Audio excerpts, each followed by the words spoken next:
Good Friday evening and welcome to the NCWLIFE Evening News. I'm Grant Olson.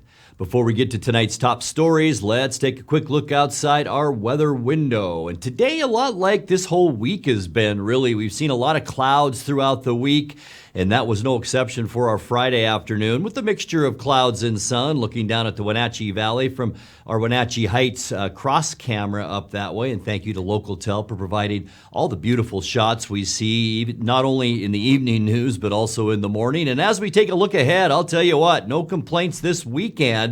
We are going to see highs in the upper 50s to upper 60s on Saturday, and then the 60s to even lower 70s as we get into Sunday. And we'll talk much more weather coming up a little bit later on. Now, a few of the news stories we're following for you tonight. Grant County Sheriff's Office arrested a domestic violence suspect yesterday afternoon near Moses Lake after a standoff that ended when a tactical team used flashbangs and tear gas to force the man from his home. The Chelan County Sheriff's Office says if you happen to see a plume of smoke on Burch Mountain about 10 o'clock Wednesday morning, it was most likely a car that caught on fire. And Cherry Creek Media, owner of 7 Wenatchee radio stations, has been purchased by radio giant Townsquare Media. But first, our top story tonight, a bomb threat phoned in to Rivercom on Thursday night led police and fire crews to evacuate Leavenworth's downtown business district and shut down Highway 2 for about 4 hours. It's the second time such a threat has disrupted that area in the last 15 months. By 9 p.m., an explosives team with the Washington State Patrol determined there was no threatening device. Ann Schmidt, public information officer with Chelan County Fire District 3, said that threat came into Rivercom at 4:53 p.m., and Chelan County Emergency Management closed Highway 2 to keep drivers and passersby away from potential harm. At about 4:53 this afternoon on Thursday, Rivercom received a call with a bomb threat along the US 2 corridor in Leavenworth. At that time, Highway 2 was closed. The businesses in that area have been evacuated. Traffic was initially closed off from Gustav's to about 9th Street for practical purposes in order to allow traffic to detour. Really, detours are occurring at the juncture with Icicle Road to allow traffic to flow along East Leavenworth Road, and then at the juncture with the Chumstick.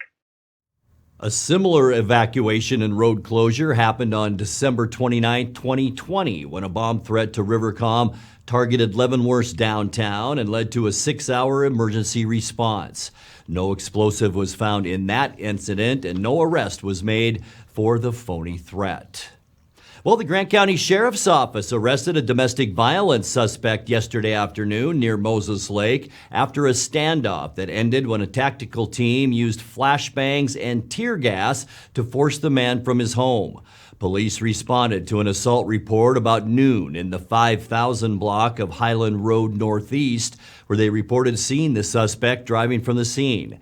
The sheriff's office said deputies tried to pull the vehicle over, but 53-year-old Robbie Marcher refused to stop and instead drove to his home in the 9000 block of Road H.1 Northeast, north of the airport, where he barricaded himself inside.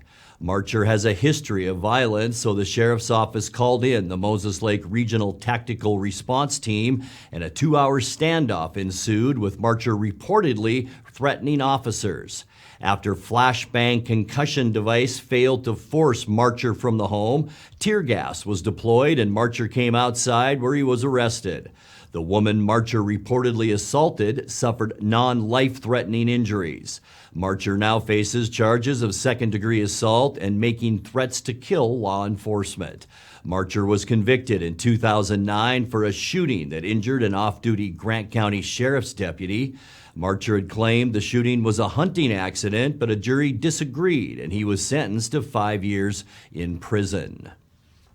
Well, the Chelan County Sheriff's Office says if you happen to see a plume of smoke on Burch Mountain about 10 Wednesday morning, it was most likely a car that caught on fire. The sheriff's office said 3 teens were able to escape from the car after flames started coming out of the hood as it was being driven up Burch Mountain Road. The car then rolled back into the hillside where it was quickly consumed by flames and completely destroyed before Chelan County Fire District 1 firefighters could douse that fire. The sheriff's office said the vehicle was a family car and, quote, "Mom was definitely upset," unquote. Cherry Creek Media, owner of 7 Wenatchee radio stations, has been purchased by radio giant Townsquare Media. Townsquare announced the $18.75 million purchase yesterday. The sale includes 35 radio stations in 9 markets.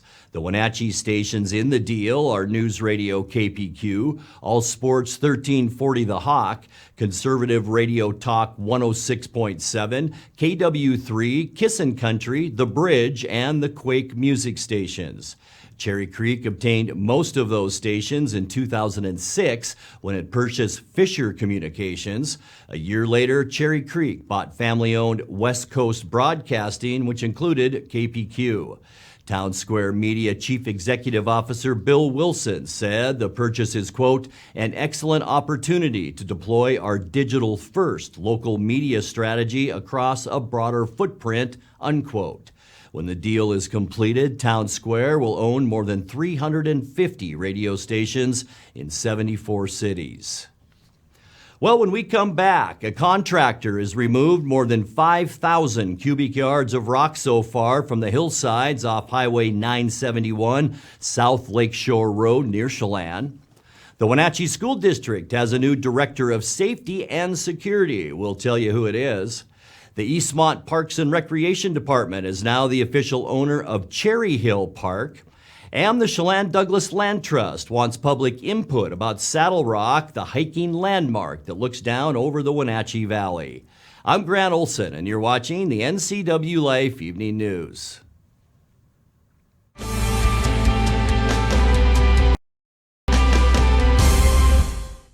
I'm John Divis from Wenatchee Dental Arts, and I like to think myself as a comprehensive dentist. We are an office that treats people comprehensively for their dental problems. We do a lot of general dentistry in a broad sense. We don't send everything out. Things that we have the ability to do in the office, we like to keep in the office and under one roof and keep things as complication-free as possible. You can come to one place and have all their dental needs taken care of. Hello, my name is Brian Brett, the Fire Chief for Chelan County Fire District 1, and I just wanted to talk about how amazing our Rivercom team is. They are intentional, purposeful, and skillful in everything they do, and they are the best at what they do. How they prepare, how they handle the caller, how they coordinate the emergency services, and how they push themselves to be the best. This is the kind of spirit that our Rivercom telecommunicators have.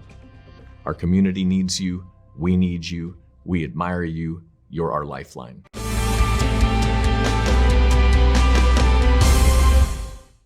Welcome back. In another news, a contractor has removed more than 5,000 cubic yards of rock so far from the hillsides off Highway 971, South Lakeshore Road near Chelan. The rock removal project began March 7th, and work is expected to continue for about 2 more weeks. The Washington State Department of Transportation says the project is on schedule. The road will be closed throughout the work, which is between milepost 10 and 11.64. On April 11th, similar slope stabilization and rock removal work will begin on Highway 97A south of Eniat. That project is expected to last 15 working days with closures on weekdays between 8:15 a.m. and 5 p.m. There also will be 15-minute openings to let traffic through at the top of every hour. Well, the Wenatchee School District has a new Director of Safety and Security. Tom Cooey took on the job earlier this month after 6 years as Safety and Security Officer at Wenatchee High School. Cooey retired from the Douglas County Sheriff's Office as a sergeant. While there, he was involved in a high-profile rescue of an 83-year-old Waterville woman who fell down a well and helped develop training for how police can respond to active shooters in a school setting. Cooey says he wants to foster an environment where students learn better because they feel safe. Well, the Eastmont Parks and Recreation Department is now the official owner of Cherry Hill Park. The Trust for Public Land, which owned the land and helped with development, signed over the deed to the 2.5-acre park to the East Wenatchee Agency. Cherry Hill, which was named by a poll of the public, was a working cherry orchard for more than 70 years. The trust acquired the land in 2018 and removed soil contamination with an EPA grant. The park officially opened to the community last summer. Well, the Chelan Douglas Land Trust wants public input about Saddle Rock, the hiking landmark that looks down over the Wenatchee Valley. The agency this week announced an online survey running through May 15th to gather thoughts about recreational use of Saddle Rock. Contributors could win a $100 gift card to a local business. You can give your input at the web address you see on your screen in English or Spanish. The Land Trust says the survey will help guide development of a trail plan for the Saddle Rock area. You're watching the NCWLIFE Evening News. Coming up next, tonight's features story and your complete local weather forecast. That and much more still to come on the NCWLIFE Evening News. Please stay with us.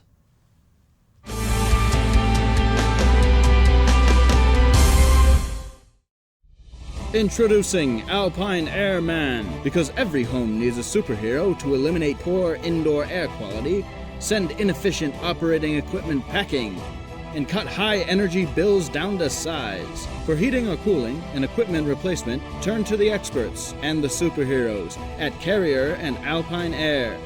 We offer the best deals on high-efficiency Carrier products, along with friendly, knowledgeable service and incredible savings to fit your budget. What's the best way to attract a wide variety of beautiful birds to your backyard? By offering the birds the right foods in expertly designed bird feeders from Wild Birds Unlimited. Whether you've been feeding the birds for a while or are just getting started, let our backyard bird feeding specialists show you how to add a little joy to your life and make nature a part of every day. Shop now for exclusive bird foods, feeders, hardware, and more. Wild Birds Unlimited. Products designed by experts. Trusted local advice.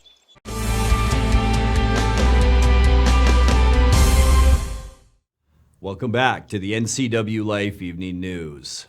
Governor Jay Inslee signed a bill yesterday that's designed to address housing shortages that affect essential workers. Rising housing costs have put the squeeze on people who work in restaurants and hotels in places like Leavenworth and Chelan. In tonight's features story, Jefferson Robbins reports on how the new law might change that. On Thursday, Governor Jay Inslee's signature gave 12th District State Senator Brad Hawkins his latest legislative victory. This will help preserve Washington's rural communities by making it easier for workers to afford to live in the communities where they work. Thanks, Senator Hawkins. I just completed my 10th legislative session, and passing bills doesn't get any easier. This particular one was very challenging, but I'm very grateful to all the stakeholders who worked together to help me get this one across the finish line. Hawkins's bill would help fund affordable worker housing projects in places like Leavenworth and Chelan, using what's called the Rural Counties Sales and Use Tax. The 0.09% sales tax can be dedicated by small counties to fund infrastructure and economic development projects within their boundaries. The new law broadens that definition to include workforce housing. Around the 12th District, city and county leaders championed the bill, including at legislative hearings like this one. A studio apartment with 283 square feet goes for $1,120 in Leavenworth. If you want to have a studio that has 677 square feet, imagine that. It's almost like a garage.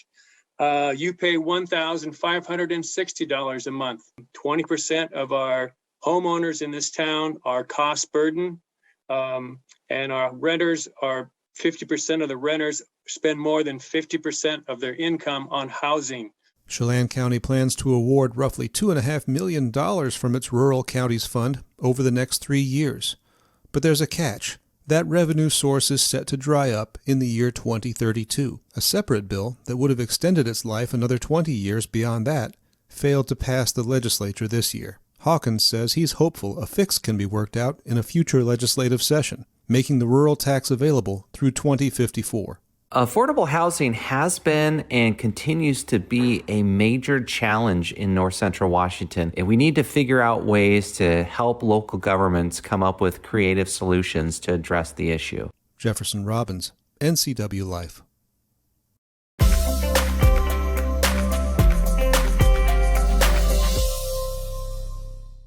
Time now for a check of your North Central Washington weather forecast. Hope you had a great week. And boy, weather was almost identical every day this week with some clouds out there, some peaks at blue sky. And today, really no different. Temperatures once again between 60 and 65, pretty much where we've been all week. But we have seen those low and mid-level clouds, mainly high level today. And that allowed our temperature to unofficially get to 60 degrees. That's 4 degrees above where we should be at 56 for this time of year. 74, our record high. Boy, was it 1960, a beautiful mid to late March. That's about our fourth day in a row that 1960 has had the record high. 37, our low, right where we should be pretty much for this time of year. 36, our normal low temperature. 21, our record low, and that was set in 1996. Our sun came up this morning at 6:53 and will set for us tonight at 7:21. Let's take a peek now at the all-important weekend temperatures. Tomorrow,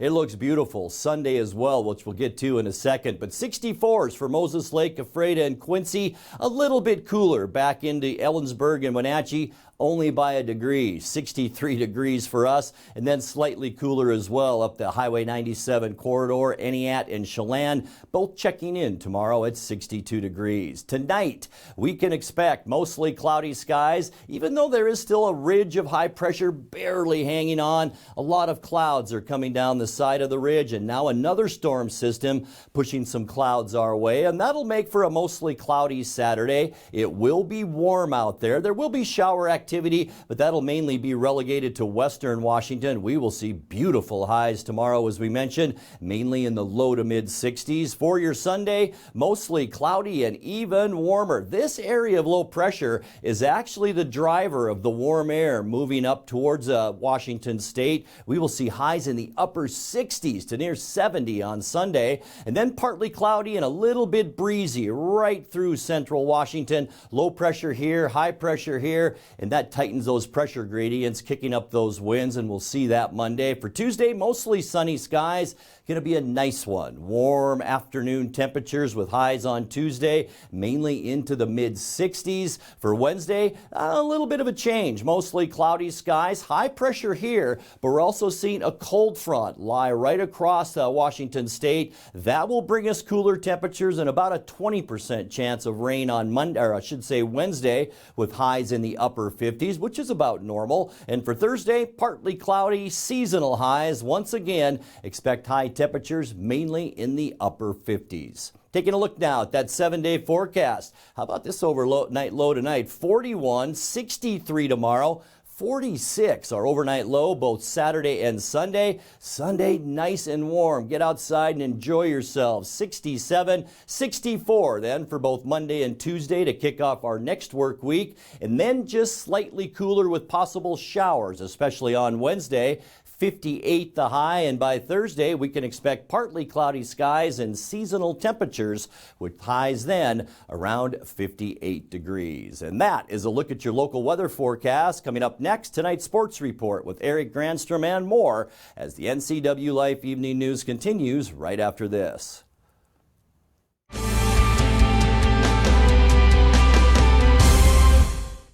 The 2022 Grant County Fair is excited to announce country supergroup Lone Star. They'll be playing at the fairgrounds Thursday, August 18th.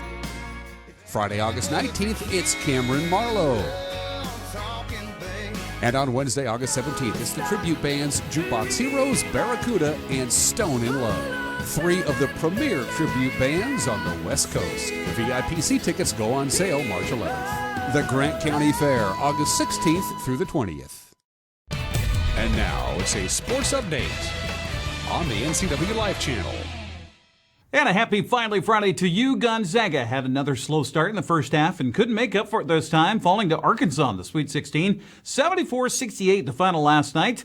The Razorbacks went on a 16-2 run to end the first half with a 3-point lead and never looked back. Bulldogs picked the worst time of the season to have their worst shooting game, hitting just 37% of their field goals. Coach Mark Few says it's so hard to see your dreams come to such a sudden end. Well, it's always, just so tough, when it finally ends, especially short of the goal we all had. And obviously the groups we've had, this is the first time we've lost this round in quite a while. So, but again, all the credit goes to Arkansas. Their defense was pretty just tough to get any rhythm against. I don't think we never really got any sort of rhythm either in the first or the second half, and to me that was the difference in the game. I felt like we had stretches where we guarded them pretty good. We just couldn't get any rhythm on our offensive end, which is rare for us. Arkansas's defense forced Gonzaga to turn the ball over 15 times. Drew Timme led the Bulldogs with 25 points in what will be most likely his final game in a Gonzaga uniform before ending the NBA draft. Filled with emotion, the junior forward thanked his teammates and Zag Nation. I just said that I was proud of us, and it was a hell of a ride. It didn't end up the way we wanted, but we came to play hard, and it just, it just was their night, and you got to give them credit for winning the game. They won the game fair and square, and they made great plays. But I told them, just thanks for being my teammates. Thanks for being here. You're my brothers to the end. I wouldn't want to do this with anyone else. And take a moment to just thank your families and Zag Nation for all the love and support they've had through all the goods, ups and downs of this season. It's been a grind this season, and I couldn't be any more proud of these guys. And I know I'm not alone when I say this. I have no regrets about this season. We put it all out there. We came to work every day. We played our tails off, and I'm proud of each and every one of us for that. Despite coming up short of another national championship opportunity, Coach Few is extremely proud of what his team accomplished this season. Sometimes the outside people that aren't in our program are always, label it with a national championship or bust. I think we're more, obviously we wanted to take this thing all the way to the end and win it, but we understand just how hard that is and just how hard it is to make the tournament, how hard it is to win a good league, as good as the WCC was this year, and advance even to the Sweet 16. So I would say spectacular, incredibly easy on a coach, because like Drew just said, they showed up to work every single day, picked up on things really quick. There's never an envious or jealous or moment, with all the attention and notoriety and NIL entering into the picture and all that. I mean, it was just so easy to coach. So, you praise them and thank them for that. And like I told them, time will give them better perspective. And, we started this season number one and ended the regular season number one. There wasn't anybody in college basketball that could hold on to it. We were the only ones that could. And, they deserve a lot of credit for that. And took everybody's best shot. And then we just couldn't get it done against Arkansas's shot tonight. Now, Gonzaga wasn't the only number one seed to go down last night. Arizona also bounced from the tournament by Houston. Villanova stopped Michigan, and Mike Krzyzewski's curtain call continues as his Duke Blue Devils, there you go, advanced to the Elite Eight with a win over Texas Tech. Now, coming up today in the NCAA tournament, St. Peter's faces Purdue, Kansas and Providence, they're underway. Later, it's North Carolina and UCLA, and that's followed by Iowa State to Miami tonight on TBS. NCAA Women's Tournament also resuming today and tomorrow with their Sweet 16 games. Today, North Carolina and South Carolina are on right now on ESPN. Texas faces Ohio State on ESPN2. The later games have Maryland and Stanford, and then Creighton takes on Iowa State. Coming up tomorrow, it's Notre Dame and NC State at 8:30 in the morning on ESPN. That's followed by Indiana and UConn at 11. Later on ESPN2, Haley Van List, Louisville Cardinals takes on Tennessee. That's followed by South Dakota and and Michigan at 3:30. Wenatchee Valley men's basketball team will try to make history this weekend in Everett. Knights will face Bellevue at 1 o'clock at the Everett Community College tomorrow for the NWAC semifinals. Winner will face the winner of Yakima Valley and Olympic Sunday at 2 o'clock for the championship. A title would be the third in program history. Coach Bill Pandianis took the team to the NWAC title in 1980. Greg Franz led the Knights to their second title in 96. Next best finish, 2000, when they took second with Matt Brash's program. All right, the Wenatchee Wild wrap up the regular season with 2 games north of the border this weekend. It begins tonight. Wenatchee's in Trail to face the Smoke Eaters at 7:05 at Cominco Arena. They'll be in Cranbrook to play the Bucks tomorrow night at 7 o'clock at Western Finance Place. Wild already know they're in the 7th seed heading into the playoffs and will begin a week from today in Salmon Arm. After 2 games on the Silverbacks home ice, they'll return home for games April 5th and 6th at the Town Toyota Center. Those tickets, by the way, on sale right now at WenatcheeWildHockey.com. Well, the Seattle Kraken have a chance to do something they've never done in team history tomorrow night when they're trying to win 3 games in a row. Seattle will face the Kings in L.A. at Crypto.com Arena. That's at 7:30 in Los Angeles. The Kings currently second in the Pacific Division, 3 points ahead of Edmonton and 6 points behind Calgary. Kraken bring up the bottom of the division at 20-38-6 with a slight edge over Arizona and Montreal for the worst records in the NHL. You can watch the action on Root Sports Northwest. The Mariners had a late inning rally and beat Cleveland 3-2 in Cactus League play yesterday. Abraham Toro went 1 for 3 with a triple and a run, and Logan Gilbert made his first start of the spring, went 3 innings and struck out 6. Next pitch swung on, fouled into the mid of Tom Murphy, and that'll do it. There's a fastball, tied him up, swinging a foul tip into the glove of Murphy. Starts getting a breaking ball over it consistently. Look out, there's a slider down and away, swing and a miss. 2 down, 3 consecutive strikeouts for Logan Gilbert. He's got the sign from Murphy, goes into the line, the pitch. Slider, swing and a miss, got him. The pitch, swing and a miss. Got him with the off speed, and Leon is down on strikes. The 0-2. Good morning, good afternoon, good night. Slider at 88 miles an hour, right on right, and Miles Straw blinks his eyes, and he's headed back to the dugout. Nice job by Logan Gilbert. His work on the mound helped keep things close for Billy Hamilton to be the hero with 2 on and 2 out in the top of the 8th. First pitch to Hamilton. Swinging a ground ball. It sneaks inside the bag at third, fair. Evan White rounds third. He's coming home. Here comes Julio. Julio Rodriguez steams around third. He scores standing. And the Mariners have taken a 1-run lead. Billy Hamilton, first pitch he sees in Mariners cap, and he rings a double down the left field line, and he has put the Mariners in front 3-2 in the 8th.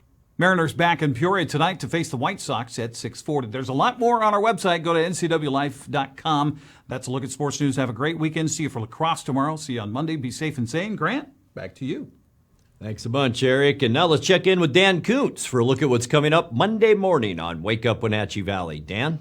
Thank you very much, Grant. Have a great weekend. Don't forget, tomorrow night we'll be at Leboff to field the Apple Bowl for lacrosse, our first spring sport of the year. And people were wondering why I put this bright white thing on my set this morning. This is a lacrosse ball. It's very hard, and it's a fascinating. Oh, wait a minute.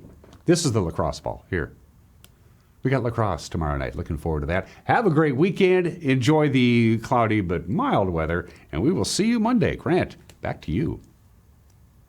Thank you very much, Dan. And that's going to do it for our newscast tonight. For more on these stories and other news from around North Central Washington, you can find us on Facebook or our website at ncwlife.com.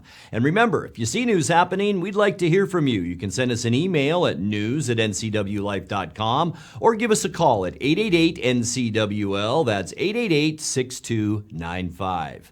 I'm Grant Olson. Thanks for joining us, and have a great weekend.